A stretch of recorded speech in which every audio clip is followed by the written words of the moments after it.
Welcome to the Mindfulness Meditation Podcast. I'm your host, Dawn Eshelman. Every Wednesday at the Rubin Museum of Art in Chelsea, we present a meditation session led by a prominent meditation teacher from the New York area.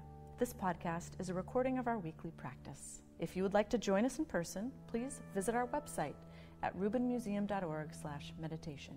We are proud to be partnering with Sharon Salzberg and the teachers from the New York Insight Meditation Center. In the description for each episode, you will find information about the theme for that week's session, including an image of a related artwork chosen from the Rubin Museum's permanent collection. And now, please enjoy your practice.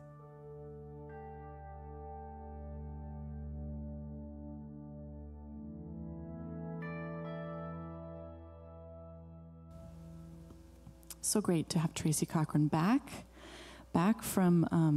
from her travels, and she, many of you know, she's the editorial director of Parabola, which is a quarterly magazine that for 40 years has focused on the world's wisdom traditions.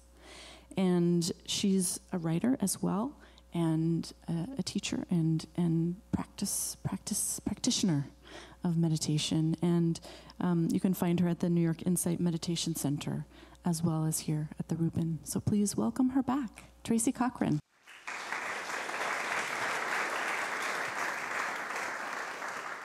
Hi, I'm delighted to be back.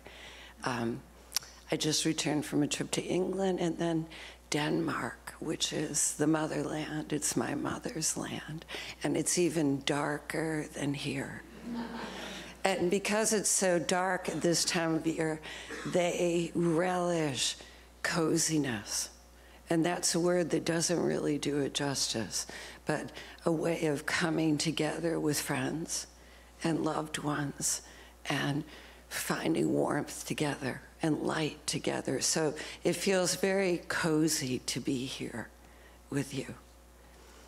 So today, December 21st, is winter solstice in the northern hemisphere. This is the day when the North Pole in the whole of the North is tipped as far from the sun as it can be. It's the darkest day. And starting tomorrow, it'll grow lighter.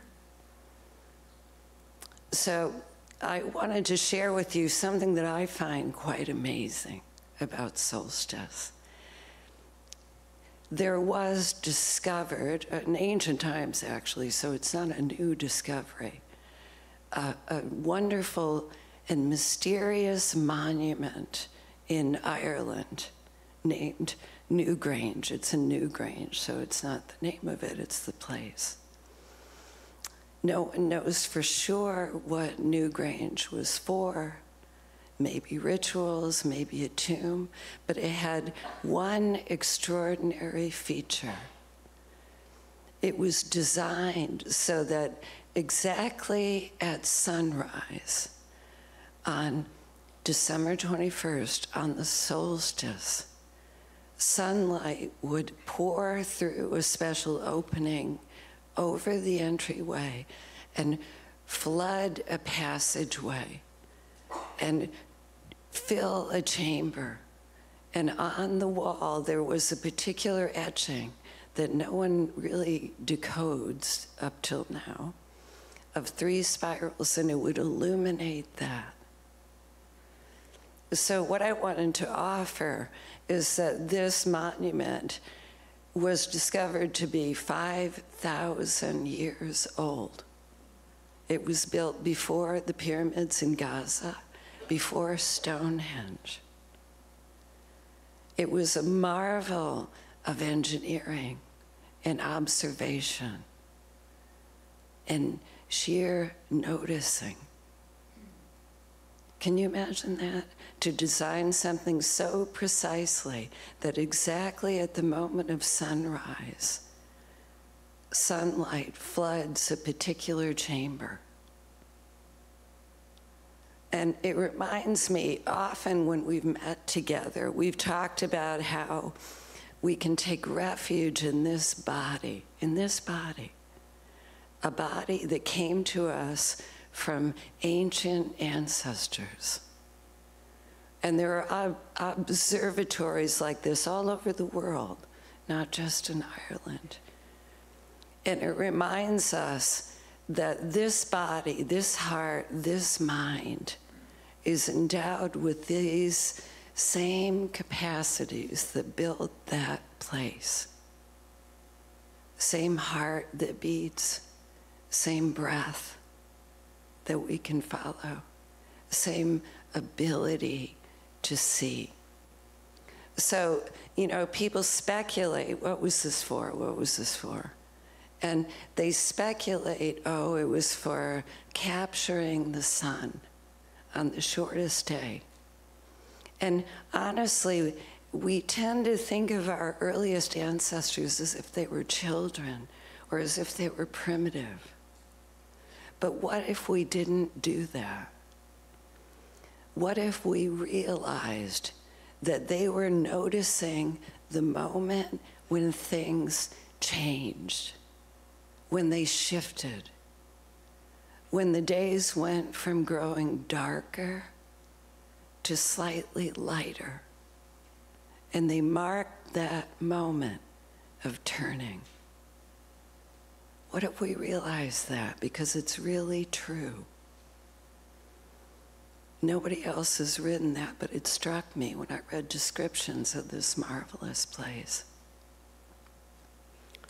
So what we do when we sit down here, first of all, when we come together, we find a place of stillness, just like those ancient ancestors in Ireland found when they came together in this place. They had the same power of interconnection when they sat down. And when we sit down and we let ourselves be still and we return to this body that came to us from them, we begin to remember powers of wisdom and compassion that we forget we have. Not in great sweeping strokes, but in tiny little moments of softening. So this sounds well and good, and I want to tell you a very short story about what I mean. So I took this trip. It was a little bit on the long side, and travel, I find, is a little bit rough these days. I don't know if you've noticed, as someone told me, economy class is getting a lot harder and first class is getting a lot better. And I was definitely in economy. And I heard from a friend who recently flew first class and was given warm nuts. Can you imagine that? No warm nuts where I was sitting. So to make a long story short, it was a challenging, if rich, trip for a lot of reasons. And I finally got off the plane at JFK feeling like a battered but enriched warrior. And I pictured climbing into the car like I had survived this long and intriguing battle, only to discover that my wallet was stolen. Yeah, in JFK. It was horrible. Not my passport, but my wallet. And so I sat in the car, and the first thing I did is what most human beings would do. I freaked out. And I quickly cycled through all the reactions you have of just pain and panic and outrage and that feeling of being completely violated and bereft, like I was alone in this dark universe, subject to all kinds of dark forces. And it went on, lamenting, why? And I was lying in bed, jet-lagged, wrestling with that dark angel, blaming myself. It's a kind of preemptive strike, as though it can protect you from pain. Spacey, Tracy, all of this. I'll never carry a backpack again, ever. On and on. So I began to grow tired. And finally, at 1 a.m, I had my iPhone on the bedside table. There was a band of light that came across the iPhone in the dark, and it was my daughter in England saying, "I'm so, so sorry this happened to you." This tiny little moment of kindness. And I realized if it had been broad daylight and everything had been well, and I had been the competent world traveler I fantasized being, a few kind words would have meant almost nothing to me. I would have thought, oh, polite little words, how nice. But in the darkness of my turmoil and suffering, that tiny little moment of kindness meant something to me. And it invited a response in me. I softened up a little bit. Instead of feeling isolated in the story of loss, I realized I could just relax with it. I could let be. Things happen. I began to remember, because I was awake, jet-lagged, and I'd go from the story to the softening, the story to the softening, which is very much what our practice is like. That we can find our way, not by reaching up and out, but by being with ourselves in a gentler and kinder way. That we can go from one moment of kindness or openness or softness to the next, and find our way that way in the dark. That we can remember we're more than one particular story of who we are, and that we're more than any loss. So I thought, I was particularly struck then when I read about Newgrange and this marvelous observatory.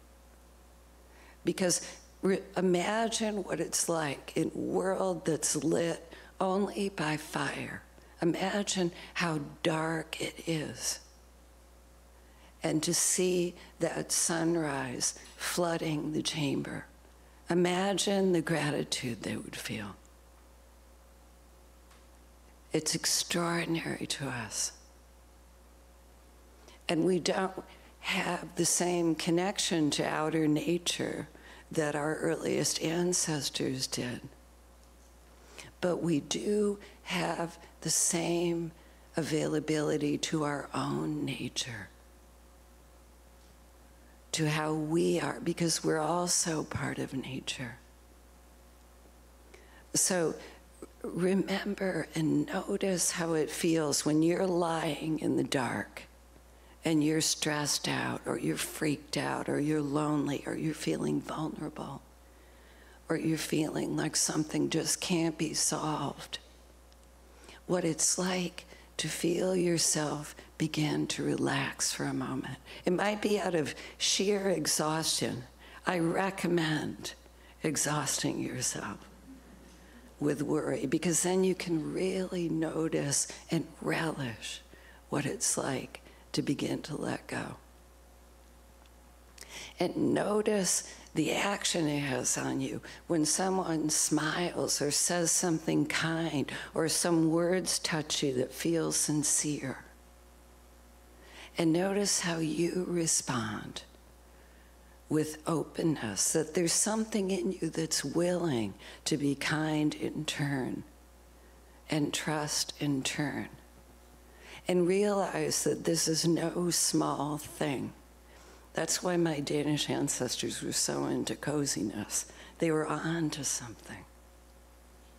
That when Camus said, in the midst of winter, I felt inside myself an invincible summer, and that made me glad. That made me happy, I think was the exact quote, because I realized that no matter how hard life was pushing against me, there was something in me that was stronger. but realize that that stronger thing isn't some mighty, inviolate force or flash of brilliance. It's those small moments, many times. And that tiny moment of willingness to soften, to receive. It's strong. It's strong. There's a light that's born in the heart of darkness. And when we read that or we hear that somewhere, we think it's rare. But I'm here to tell you it's something we can feel every day. And you don't even have to lose your wallet like I did. We can do it starting now by sitting down together.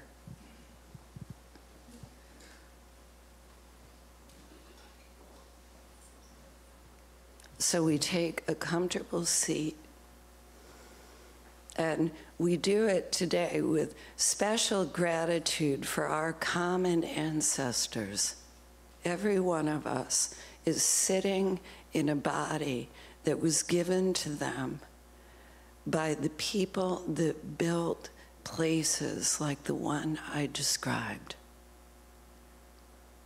That we're given bodies that have hearts that beat and that perceive the value in things, that can meet life with kindness and compassion. Bodies that are sensitive. We notice when the light lasts a little bit longer. We don't have to do anything. We notice. And we have this breathing that we can gently bring our attention to now. Realizing that the rhythm of this breath was given to us by life that has gone on and on and on through all kinds of conditions. And we gently bring the attention to the breathing, allowing this body to be exactly as it is, with an attitude of welcome and gratitude.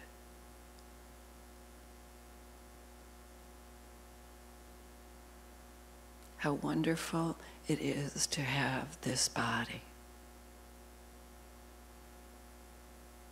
To be here, right now.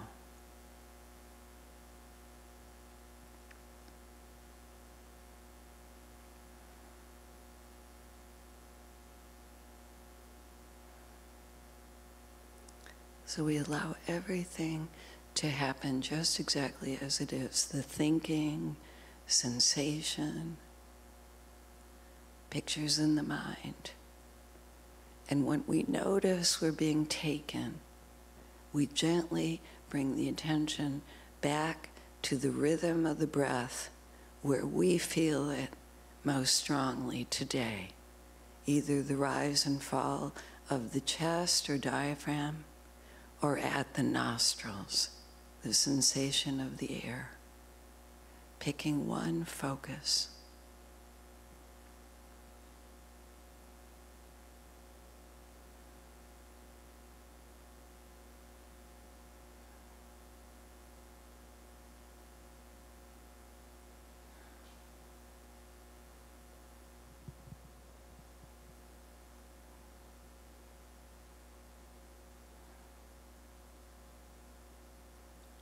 Noticing that as we bring attention to the breathing, the body begins to settle down and relax, to soften.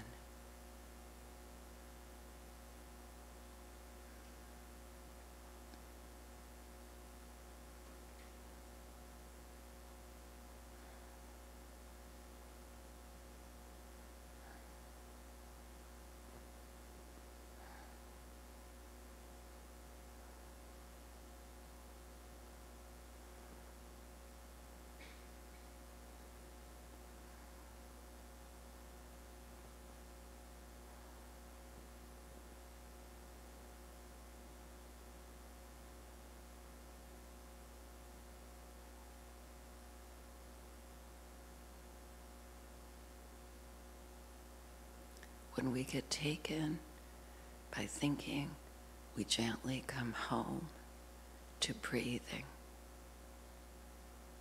to the sensation of being here.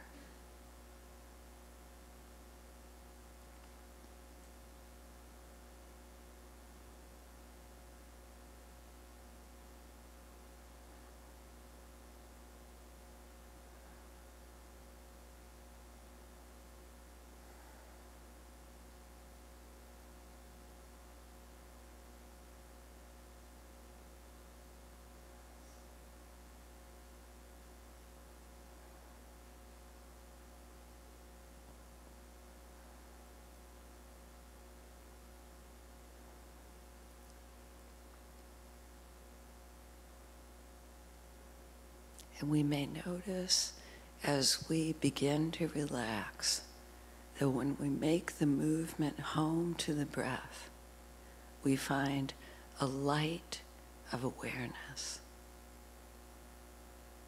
that isn't thinking.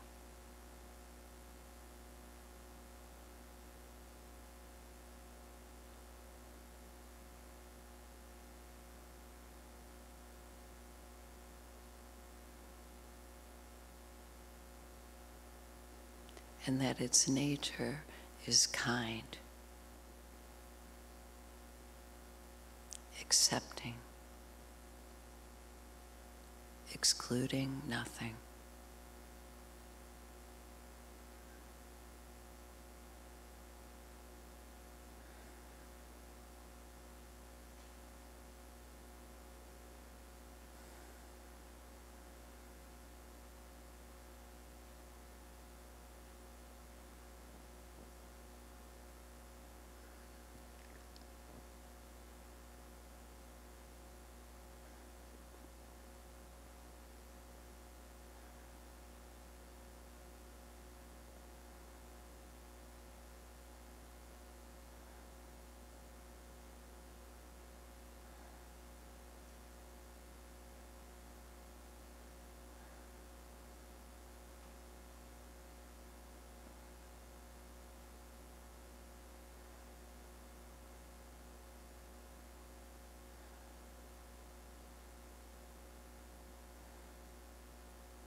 When we fall asleep or get lost, we come home again, noticing that this light of awareness waits for us, welcomes us without judgment and without comment.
noticing how it feels to come home to this light, to be received, seen, held by an awareness without judgment.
We can begin again at any moment with the next breath, allowing the breath to bring us home to the light of our own awareness.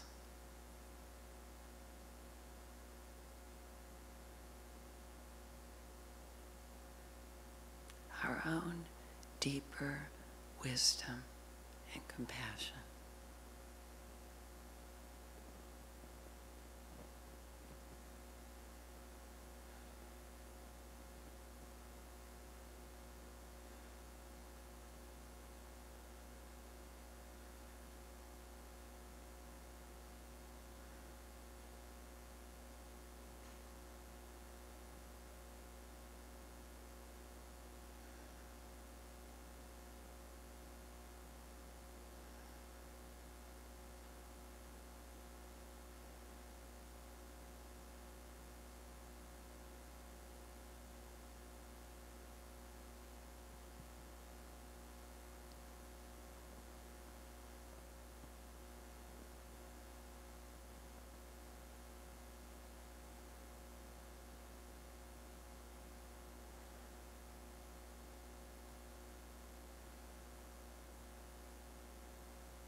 Noticing as I come home to this light of awareness that it feels as if it's not just mine, but something I receive, something shared.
As I go on making this movement of return,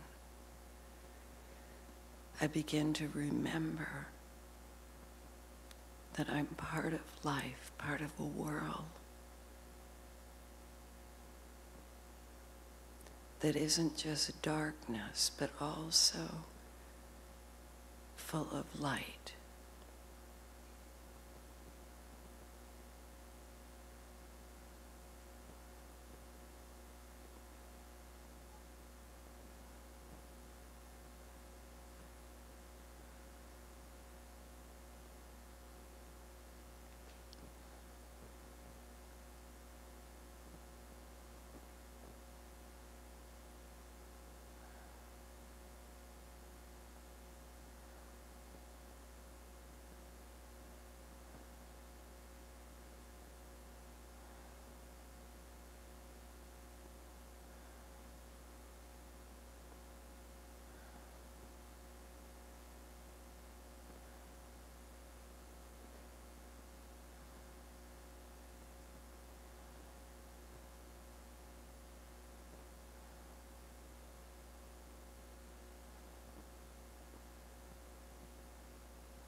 noticing that this light is always waiting for us.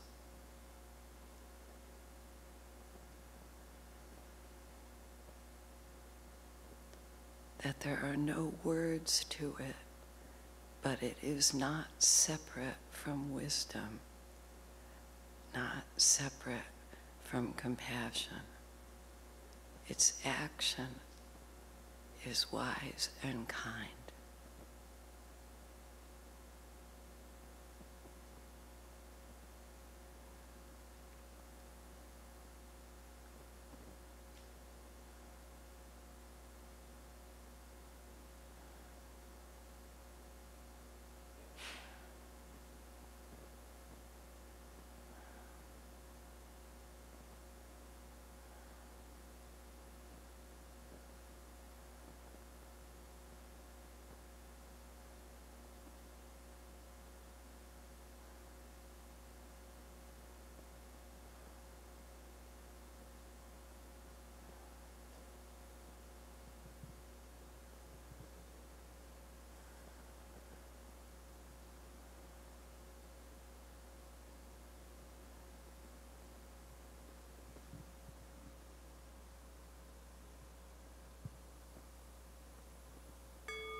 Feels brighter already. And we offer gratitude for this practice and for our presence here together in this beautiful space. And we don't keep it, we give it away freely to all beings everywhere without a single exception. May all beings everywhere be safe from all inner and outer harm and danger. May all beings everywhere be as well as they can be. May they be happy and at ease and be free. Thank you. Thank you very much. I wish you all a very, very cozy holiday.